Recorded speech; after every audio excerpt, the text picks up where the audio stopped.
त्र्यंबकं यजामहे सुगंधिं पुष्टिवर्धनम् उर्वारुकमिव वन्दना मृत्युमोक्षीमामृतात्। ओम नमः शिवाय।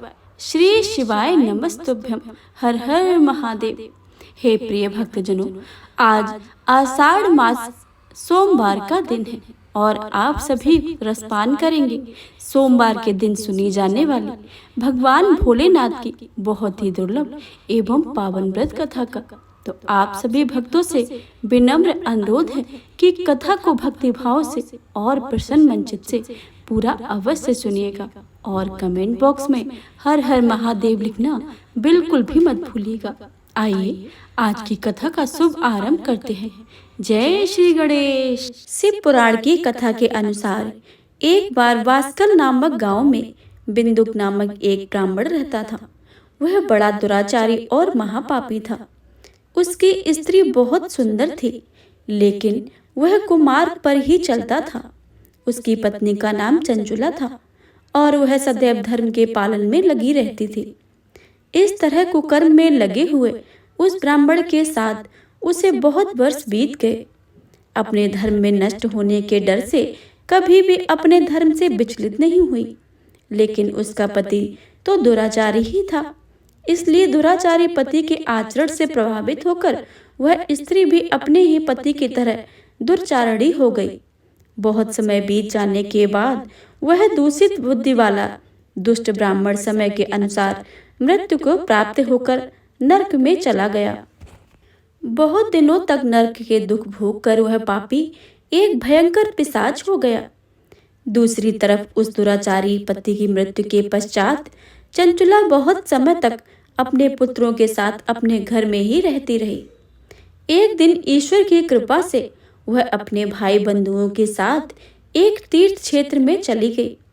तीर्थ यात्रियों के साथ उसने तीर्थ के जल में स्नान किया और अपने भाइयों के साथ इधर उधर घूमने लगी। वहां उसने एक देव मंदिर में एक ब्राह्मण को भगवान शिव की परम पवित्र और उत्तम पौराणिक कथा कहते हुए सुना। वह ब्राह्मण यह कह रहा था कि जो स्त्रियां पर पुरुषों के साथ व्यभिचार करती हैं, यमराज के दूत उन्हें बहुत कष्ट देते हैं। ऐसा सुनकर चंचुला भव से कांपने लगी। उसने विचार किया, उसने तो अपने पति के साथ बहुत पाप किए हैं, तो उसे भी उन पापों का दंड भोगना ही पड़ेगा। इसके बाद उसे चैन नहीं आया और उसने ब्राह्मण से विनती की कि हे प्रभु, मेरे ऊपर आप कृपा करें और मेरा उद्धार करें। मैं आपके प्रवचन सुनकर भय से कांप रही हूँ और इस संसार में मुझे वैराग्य हो रहा है। मैंने जीवन भर दुराचार किया है। ना जाने मेरे मरने के बाद मुझे कैसी कैसी घोर यातनाएं सहनी पड़ेंगी। कौन मेरा साथ देगा? यमराज के उन भयंकर दूतों को मैं कैसे देख पाऊंगी? हे प्रभु, आप मेरा कल्याण करें। चंचुला के इन वचनों को सुनकर ब्राह्मण बोले कि हे चंचुला, यह तो बड़े सौभाग्य की बात है। भगवान शंकर की कृपा से शिव पुराण की कथा को सुनकर तुम्हारा मन समय पर सावधान हो गया है। पश्चाताप ही पाप करने वाले पापियों के सबसे बड़ा प्रायश्चित है। साधु संतों ने भी प्रायश्चित को ही समस्त पापों का नाश करने वाला बताया है। पश्चाताप से ही पापों की शुद्धि होती है। जो मनुष्य पश्चाताप करता है वही समस्त भय से मुक्त होकर निर्भय हो जाता है। इसलिए ब्राह्मण पत्नी, तुम वैसे से अपने मन को हटाओ और भक्ति भाव में भगवान शंकर की इस पावन कथा को सुनो। इस कथा को सुनने से तुम्हारे चित्त की शुद्धि होगी और तुम्हें मोक्ष की प्राप्ति हो जाएगी। ऐसा सुनने के बाद उस चंचला ने शिव पुराण की कथा को सुनने की इच्छा से मन में उन ब्राह्मण देव की सेवा का संकल्प लिया और उन्हें ही साथ रहने लगी। उसके पश्चात शुद्ध बुद्धि वाले उस ब्राह्मण ने उस स्त्री यानी चंचुला को शिव पुराण की समस्त कथा सुनाई।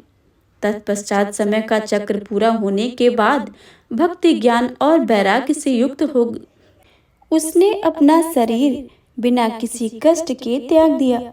इतने में त्रिपुर शत्रु भगवान शिव का भेजा हुआ दिव्य विमान उसे लेने पहुंचा और उसे तत्काल शिवपुरी में पहुंचा दिया। वह दिव्यांगना हो गई थी। शिवलोक पहुंचकर उसने सनातन देवता त्रिनेत्रधारी महादेव जी के दर्शन किए। सभी मुख्य मुख्य देवता उनकी सेवा में खड़े थे। श्री गणेश जी, भृंगी, नंदीश्वर तथा वीरभद्र आदि उनकी सेवा में उत्तम भक्ति भाव से उपस्थित थे। उनकी अंग कांति करोड़ों सूर्यों के समान प्रकाशित हो रही थी। कंठ में नील चिन्ह शोभा पाता था। उनके 5 मुख और प्रत्येक मुख में 3-3 नेत्र थे। मस्तक पर अर्ध चंद्रमा मुकुट शोभा देता था। वामांग भाग में गौरी देवी शोभामान थी, जो दिव्य पुंज के समान प्रकाशित हो रही थी। गौरीपति महादेव जी की कांति कपूर के समान गौर थी और उनका शरीर श्वेत भस्म से भासित था। शरीर पर श्वेत वस्त्र शोभा पा रहे थे। दर्शन करके वह बड़े प्रेम, आनंद और संतोष से युक्त होकर विनीत भाव से खड़ी हो गई। पार्वती जी ने उसे अपनी सखी बना लिया। तब वह अक्षय सुख का अनुभव करने लगी। चंचुला ने पार्वती जी से प्रार्थना की कि हे गिरिराज नंदिनी, आप समस्त सुखों को देने वाली और ब्रह्मा विष्णु आदि सभी देवताओं द्वारा पूजित हो। आप ही संसार की सृष्टि, पालन और संहार करता हो। तीनों गुणों का आश्रय आप ही हो। आप ही परम शक्ति हो। इस तरह स्तुति से पार्वती जी को प्रसन्न करके पूछा कि हे दीन वत्सले, मेरे पति बिंदु इस समय किस योनि में है? मैं अपने पति से जिस प्रकार संयुक्त हूँ वैसे ही उपाय कीजिए। उनकी मृत्यु मुझसे पहले हो गई थी। न जाने वे किस गति को प्राप्त हुए हैं। इस पर पार्वती जी ने कहा कि हे चंचुला, तेरा पति बिंदु, जो कि अपने कर्मों के कारण लंबे समय तक नरक को भोग रहा तथा विंध्य पर्वत पर भयानक पिशाच योनि में रह रहा है और अनेकों दुखों को झेल रहा है। यह सुनकर चंचुला बहुत दुखी हो गई। उसे दुखी देखकर पार्वती जी को दया आ गई। उन्होंने भगवान शिव की उत्तम कीर्ति का गान करने वाले गंधर्वराज तुम्बारु को बुलाकर सारी बातें बताईं और आदेश दिया कि वह विंध्य को यत्न पूर्वक पवित्र शिव पुराण की कथा सुनाए। कथा से उसका हृदय शुद्ध हो जाएगा और वह शीघ्र ही प्रेत योनि को परित्याग कर देगा। उसके बाद विमान पर बैठाकर उसे मेरी आज्ञा से तुम शिव के समीप ले आना। आज्ञा अनुसार गंधर्वराज तुम्बारु विंध्य पर्वत पर गए। वहां पर पिशाच को ब्लप्त पासों में बांधकर शिव पुराण की पवित्र कथा सुनाई गई और बहुत सारे देवता आदि कथा सुनने आए। कथा सुनने के उपरांत पिशाच का हृदय शुद्ध हो गया। उसने पिशाच योनि का परित्याग कर दिया। विशुद्ध हो जाने पर उसे भी शिवलोक की प्राप्ति हुई। उसे वहां पार्षद बना दिया गया। दोनों पति पत्नी सनातन धाम में अविचल निवास पाकर सुखी हो गए थे। प्रेम से बोले गौरी पुत्र गणेश की जय, उमापति शंकर भगवान की जय। एक नगर में एक बहुत धनवान साहूकार रहता था, जिसके घर में धन की कोई कमी नहीं थी। परंतु उसके एक बहुत बड़ा दुख था कि उसका कोई पुत्र नहीं था। वह इसी चिंता में दिन रात लगा रहता था। वह पुत्र की कामना के लिए प्रत्येक सोमवार को शिव जी का व्रत और पूजन किया करता था तथा सायंकाल को शिव मंदिर में जाकर शिव जी के सामने दीपक जलाया करता था। उसकी इस भक्ति को देखकर एक समय पार्वती जी ने शिव महाराज जी से कहा कि हे महाराज, यह साहूकार आपका अनन्य भक्त है और सदैव आपका व्रत और पूजन बड़ी ही श्रद्धा से करता है। इसकी मनोकामनाएं पूर्ण करनी चाहिए। शिव जी ने कहा कि हे पार्वती, यह संसार कर्म क्षेत्र है। जैसे किसान खेत में जैसे बीज बोता है वैसा ही फल काटता है, उसी तरह इस संसार में जैसा कर्म करते हैं वैसा ही फल भोगते हैं। पार्वती जी ने अनंत आग्रह से कहा कि महाराज, जब यह आपका अनन्य भक्त है और इसको अगर किसी प्रकार का दुख है तो आपका अवश्य दूर करने चाहिए, क्योंकि आप सदैव अपने भक्तों पर दयालु होते हैं। और उनके दुखों को दूर करते हैं। यदि आप ऐसा नहीं करेंगे तो मनुष्य आपकी सेवा तथा व्रत क्यों करेंगे? पार्वती जी का ऐसा आग्रह देखकर शिव जी महाराज जी कहने लगे कि हे पार्वती, इसके कोई पुत्र नहीं है, इसी चिंता में है, अत्यंत दुखी रहता है। इसके भाग्य में पुत्र न होने पर भी मैं इसको पुत्र प्राप्ति का वर देता हूँ, परंतु यह पुत्र केवल 12 वर्ष तक ही जीवित रहेगा। इसके पश्चात वह मृत्यु को प्राप्त हो जाएगा। इससे अधिक मैं और कुछ नहीं कर सकता हूँ। यह सब बातें साहूकार सुन रहा था। इससे उसको कुछ ना प्रसन्नता हुई और न ही कुछ दुख हुआ। वह पहले जैसे ही महाराज शिव जी का पूजन व्रत किया करता था।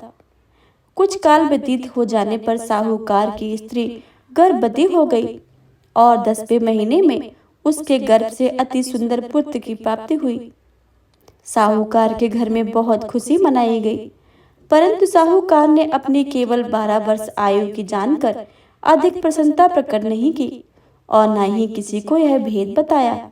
जब वह बालक 11 वर्ष का हो गया तो उस बालक की माता ने उसके पिता से विवाह आदि के लिए कहा, तो वह साहूकार कहने लगा कि मैं अभी इसका विवाह नहीं करूंगा, उसके पुत्र को काशी जी पढ़ने के लिए भेजूंगा।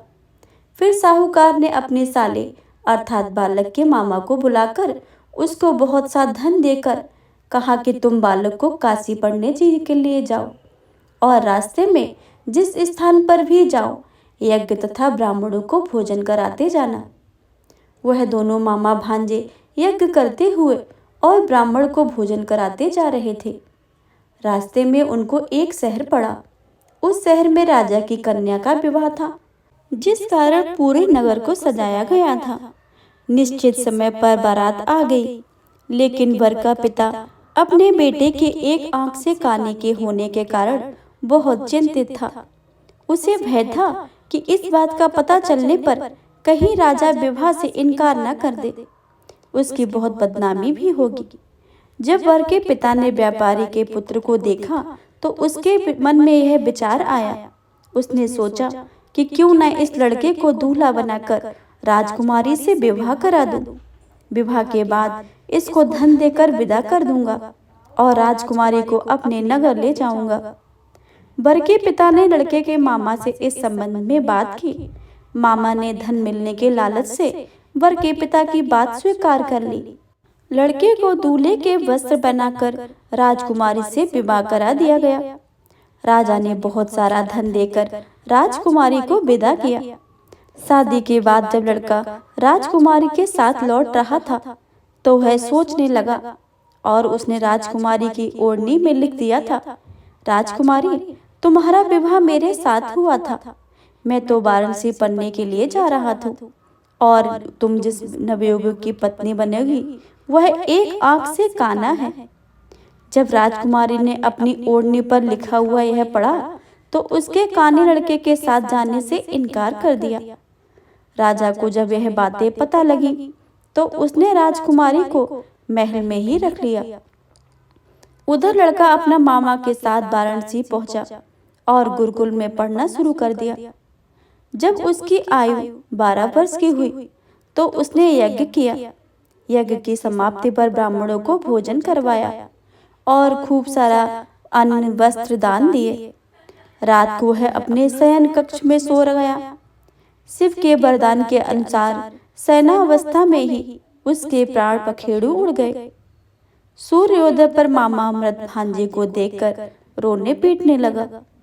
आसपास के लोग भी एकत्रित होकर दुख प्रकट करने लगे।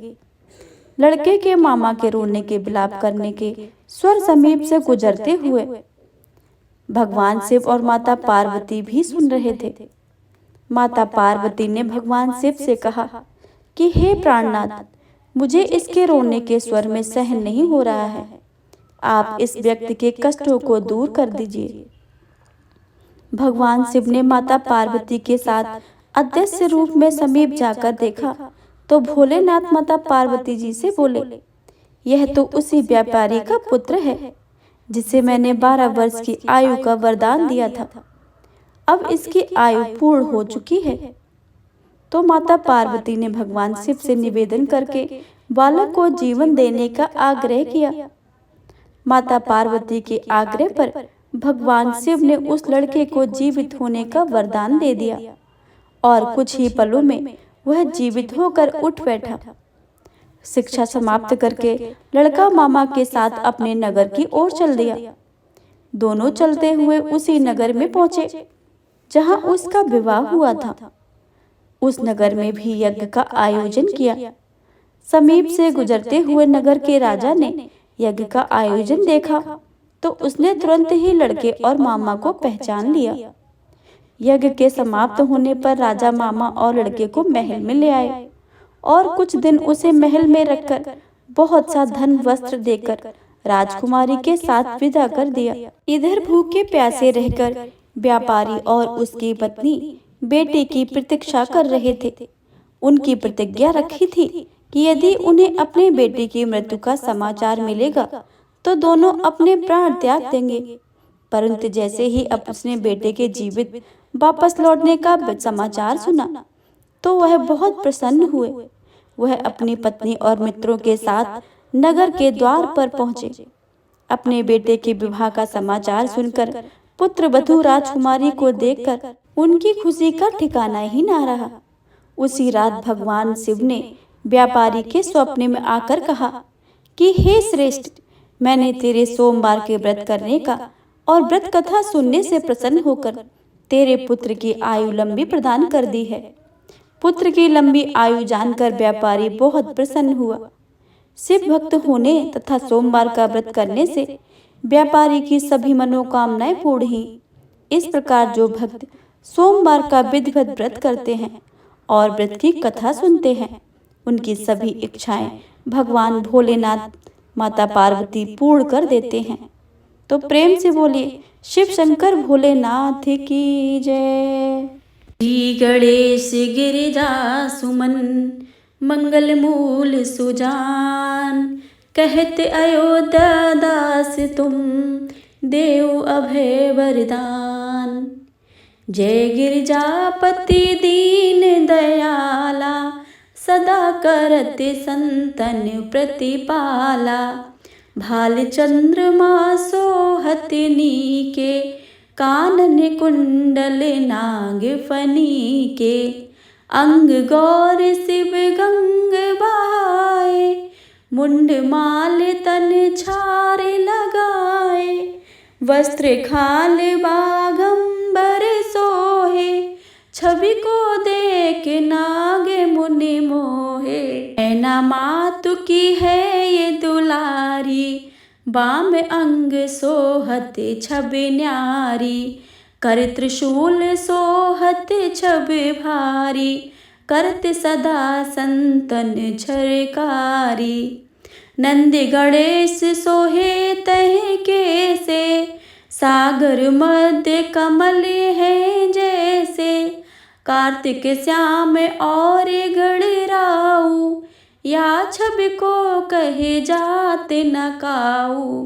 देवन जब ही जाए पुकारा, तब ही दुख प्रभु आप निवारा। किया उपद्रव तारक ने भारी, देवन सब मिले तुम्हें ही जुहारी। तुरत सडानन आप पठायु, लव निवेश मह मारे गिरायु। आप जलंधर असुर संहारा, सुय से तुम्हार विदित संसारा। त्रिपुरासुर ने युद्ध मचाई, सब ही कृपा कर लीन बचाई। किया तप ही भागीरथी भारी, पूरब प्रतिज्ञा तसु पुरारी। दान निमह तुम सम कोई नाई, सेवक स्तुति करत सदा ही। वेद नाम महिमा तब गाई, अकथ अनाद भेद नहीं पाई। प्रगट उधत मंथन में ज्वाला, जरे सुरासुर भय बिहाला। कीन दया तह कर संघाई, नीलकंठ तब नाम कहाई। पूजन रामचंद्र जब कीना, जीत के लंक विभीषण दीना। सहस कमल हुए हो रहे धारी, कीन परीक्षा तब ही पुरारी।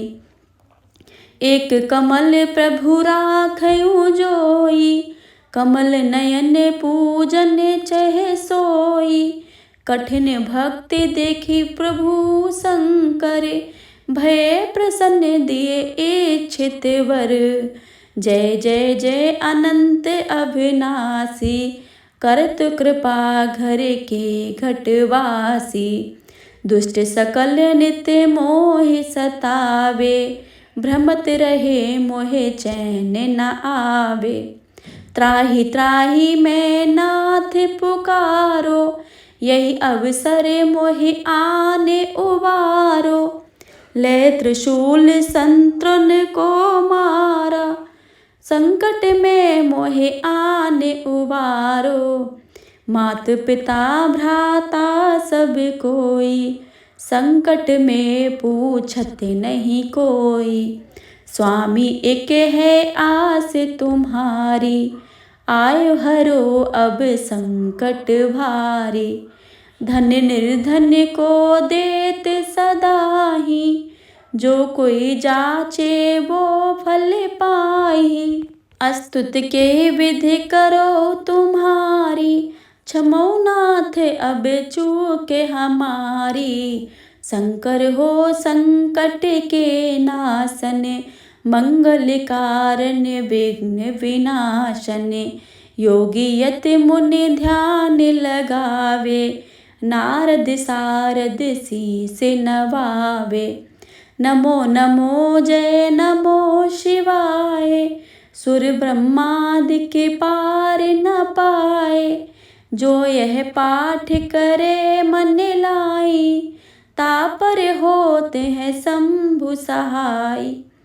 रनियों ने कोई हो अधिकारी, पाठ करे सो पावन हारी। पुत्रहीन कर इच्छा कोई, निश्चय शिव प्रसाद देते ही होई।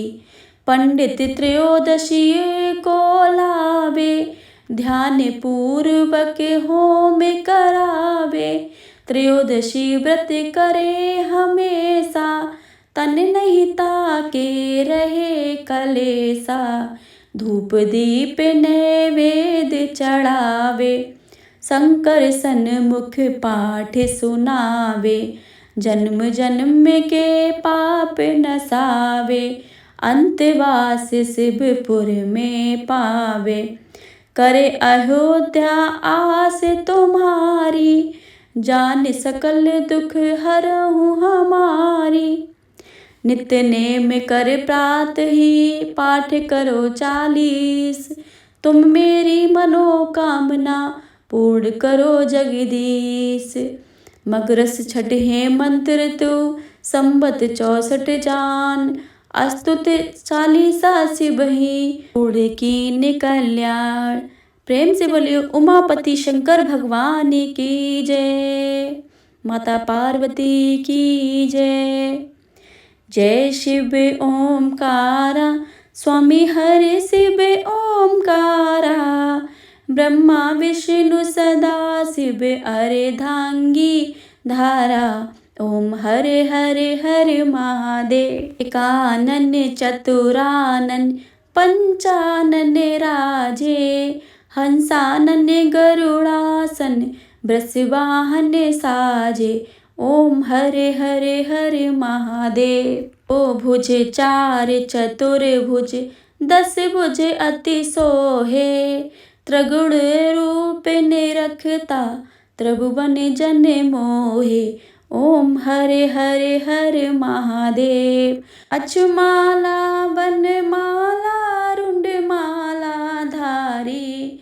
चंदन मग मृद सोहे भोले शशिधारी। ओम हरे हरे हरे महादेव। तांबर पीतांबर बागांबर अंगे। सनकादिक ब्रह्मादिक भूतादिक संगे। ओम हरे हरे हरे महादेव। कर के मध्य कमंडल चक्र त्रिशूल धरता। स्वामी चक्र त्रिशूल धरता। जग करता जग भरता जग संहार करता। ओम हरे हरे हरे महादेव। ब्रह्मा विष्णु सदा शिव जानत अविवेका। प्रणवांछर के मध्य ये तीनों एका। ओम हरे हरे हरे महादेव। काशी में विश्वनाथ विराजत नंदी ब्रह्मचारी। नित्य उठ भोग लगावत महिमा अति भारी। ओम हरे हरे हरे महादेव। त्रिगुण स्वामी जी की आरती जो कोई नर गावे। कहत शिवानंद स्वामी मन वांछित फल पावे। ओम हरे हरे हरे महादेव। जय शिव ओमकारा प्रभु हरे शिव ओमकारा। ब्रह्मा विष्णु सदा शिव अर्धांगी धारा। ओम हरे हरे हरे महादेव। ओम हरे हरे हरे महादेव। ओम हरे हरे हरे महादेव। प्रेम से बोलिए भोलेनाथ बाबा की जय।